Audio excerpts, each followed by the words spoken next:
बहुत समय पहले गंगा नदी के किनारे एक घना जंगल था। उस जंगल में एक सुंदर झील के किनारे एक अनोखा हंस रहता था। उसका शरीर सोने का था और उसके पंख चांदी के। वो हंस अपने सद्गुणों और दयालुता के लिए जाना जाता था। वो हमेशा दूसरों की मदद करता था और कभी किसी को दुख नहीं पहुंचाता था। उस समय बनारस में ब्रह्मदत्त नामक एक राजा राज्य करता था। वो बहुत ही लालची और स्वार्थी था।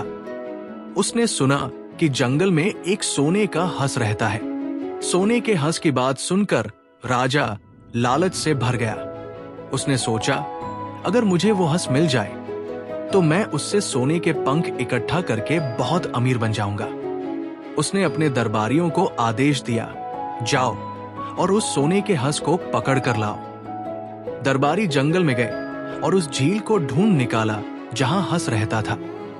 उन्होंने एक जाल बिछाया और हंस को पकड़ने का इंतजार करने लगे। हंस को पता चल गया कि राजा उसे पकड़ना चाहता है, लेकिन उसने भागने की कोशिश नहीं की।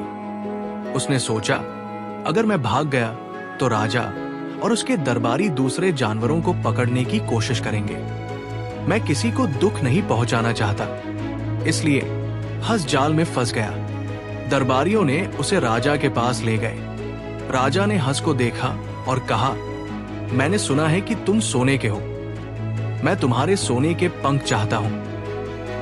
हंस ने राजा से कहा, राजन, मैं जानता हूं कि आप लालची हैं, लेकिन अगर आप मेरे सोने के पंख निकाल लेंगे तो मैं साधारण हंस बन जाऊंगा। मेरा सौंदर्य और मेरी खासियत चली जाएगी, और अगर मैं साधारण हंस बन गया तो आप मुझे मार डालेंगे। कृपया मेरा जीवन बख्श दें। राजा ने हंस की बात अनसुनी कर दी। उसने अपने सैनिकों को आदेश दिया, इसके पंख नोच लो। सैनिकों ने हंस के पंख नोचना शुरू कर दिए। जैसे ही उन्होंने सोने का एक पंख निकाला, वो साधारण पंख में बदल गया। राजा ने अपने लालच के कारण सोने का हंस खो दिया। राजा ब्रह्मदत्त को अपनी गलती का एहसास हुआ। उसने देखा कि लालच उसे कहां ले गया था। उसने हंस को मुक्त कर दिया और उससे माफी मांगी। हंस ने राजा को माफ कर दिया। उसने राजा को धर्म का मार्ग दिखाया। उसने कहा, किसी भी चीज का लालच मत करो, दूसरों की मदद करो और हमेशा सच बोलो। राजा ने हंस की बात मान ली।